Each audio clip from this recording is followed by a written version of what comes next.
Yes, guys, what's going on? So, I am very pleased to say I am joined by the one and only Richard Cooper, the main man, the beacon of hope for all men across the planet. Richard, how you doing, sir? Thanks, Sham. Nice to see you, man. Excellent, lovely. Richard, I think we should probably just dive straight into the meaty parts of this podcast and let's kick off. And my first question is around you talking about men chasing excellence and being the best versions of themselves. Um, But in that pursuit, obviously we face mental health challenges. I think just about everybody, nobody's on a swift linear path to success, right? There's Mhm. challenges that you face, and some people face more challenges than others. And I wanted to know, firstly, your take on mental health and how do men overcome mental health challenges on their pursuit to happiness and success? Yeah, so on that path to happiness and success and doing all that work, there's going to be a lot more failures than there will be wins.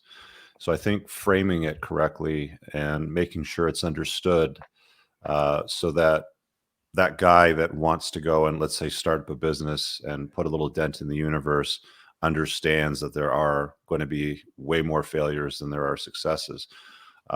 Reading biographies from successful entrepreneurs, I would recommend that, as a starting place, so you understand all the failures that got in the way of the success. Everybody sees somebody that's successful and they say, oh, he's an overnight success or something like that. But the truth of the matter is, every overnight success I know took usually about a decade of work, and within that decade, failure after failure, pivot after pivot. I think a lot of young men today have this preconceived notion that it's a linear line, but it's very squiggly and it goes all over the place. And sometimes you're up and sometimes you're down. And dealing with rejection is a skill that you need to get good at. Being a strategist is a skill that you need to be good at. So, learning those skills young and making sure that you infuse them into the fabric of your being will get you there sooner than you think. Why do you think it is that maybe it's just a perception or maybe it's coming out? It's difficult to say, right? But why do you think that younger men and the newer generations tend to face more mental health challenges than were in older generations? Well, we've become a society of weaker, softer men, haven't we? Um, the generation that my dad grew up in and my granddad grew up in was tough. There were boundaries, there was disciplines, there was spanking still, at that time. We're now raising a generation of entitled, soft men. I call this phenomenon the pussification of the West, if we can use that term, because essentially you have weaker, softer men with lower testosterone than they did several decades ago. It's a combination of nurture and nature. Society and culture uh, softens men to the extent that we've all, not all, but 70% of the population essentially fell for a scamdemic a few years ago. We stood on dots, we wore face diapers, we took experimental jabs thinking that we needed to do all these things to save the planet. When in reality and in hindsight, when all the data was released and the evidence was presented, it was no more dangerous than the common cold.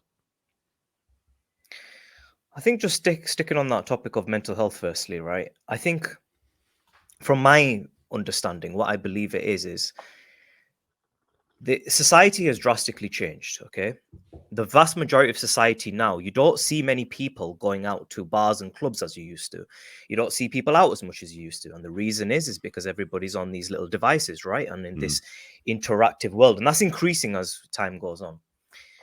So that's one aspect of it, and I think we have this delusion of what we think, other people's lives are, mm, and then we reflect that on ourselves. So I think that's one aspect of it, but I think another aspect is we have a lot more free time on our hands now. And I think back in the olden days, people were working a lot harder. They were more into their purpose and their mission, and because they didn't have a choice. Like, you had a family to feed, and if you go back a bit more further down the generations, if you had to go down the road and go get a bucket of water to bring that back, I mean, the last thing that's going to be on your mind is things reminiscing in your brain about a woman or whatever it is that's on your mind. So I think essentially we mental health is something that we, not all the time, because there can be physical issues as well, with regards to the levels of chemicals that we have in our body and the hormones that everybody's different. But barring that, I do think we get in our own way a lot nowadays, and I think that some of the issues that face younger men is one, obviously, you discussed there about lower testosterone levels. And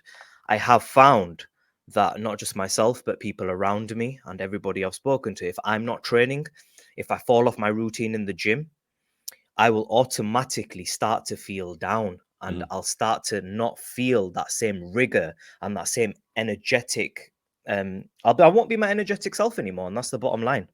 Yeah, like I said, there's a lot of different attack vectors that are softening men. Social media is just example of one of hundreds. You know, somebody's social media feed on Instagram is a highlight reel of their best moments in life. I've said this many times because you see parents, especially moms, on Facebook do this, where they'll post the most perfect picture of their children. Look at my two angels. But they'll never post the picture of Billy and Nancy beating the living crap out of each other in the back seat, where Billy smashes his ice cream cone over his sister's head. That never gets shared. But that's the reality of about probably 90% of her life. There's only very short moments that you see shared on social media that are absolutely perfect or look perfect. And a lot of the times they're not perfect and they have to touch them up with Photoshop or something like that, or a filter. So you have to understand that these things aren't real. They have been presented to you as real, but they're manipulated truths. And the world is a lot harder and tougher than what you think it is. Like I said, older generations had it harder. Like kids today don't have chores. They don't have to cut the lawn. Parents will hire lawn care companies.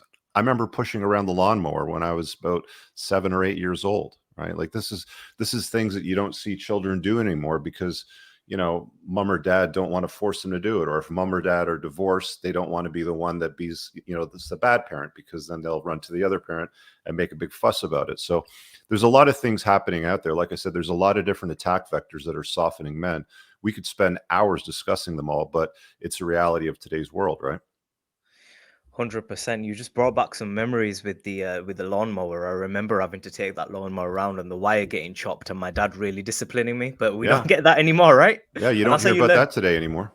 No, no, that's how you learn. But I never understood when I was young about doing the small things. I've got an elder brother, and my eldest brother would always, he'd take me to the boxing gym. He would whoop my butt. He would teach me how to assemble things. And Mhm. it's not until later years in my life that I started to see the value of these things. Going to the gym, learning how to train. I took it for granted. I thought I wasted a lot of time early on learning how to train, how to exercise, being involved in boxing, so on and so forth. But in later life, you start to see the valuable lessons. Yeah, I think combat, sex, and hunting are probably the three most natural things. And I don't use the word feeling that often when I talk. I use thinking when I discuss topics. But I think as a man, when it comes to sex, hunting, and fighting, those three things feel very, very natural. It's infused in the fabric of our DNA. And combat is something that's been taken away from us.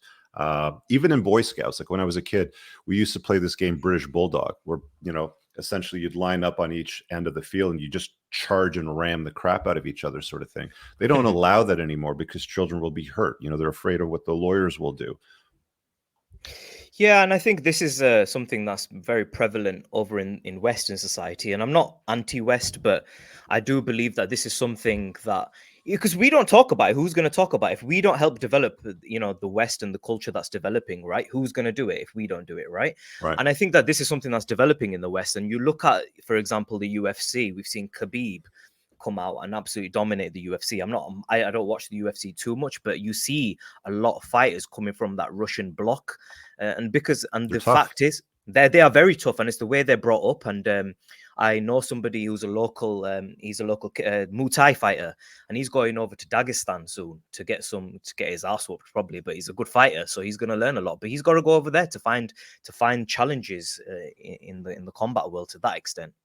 Yeah, as a young man, as a rite of passage, challenges are part of that rite of passage. Being challenged, fighting, struggle, loss, rejection. These are all things that men are no longer taught to overcome. They're taught to, oh, let's try to level the playing field. Oh, Billy didn't make it. Well, let's give him a participation ribbon just to make him feel good, right? If you enjoyed that clip, click this link over here. It will take you to the full podcast.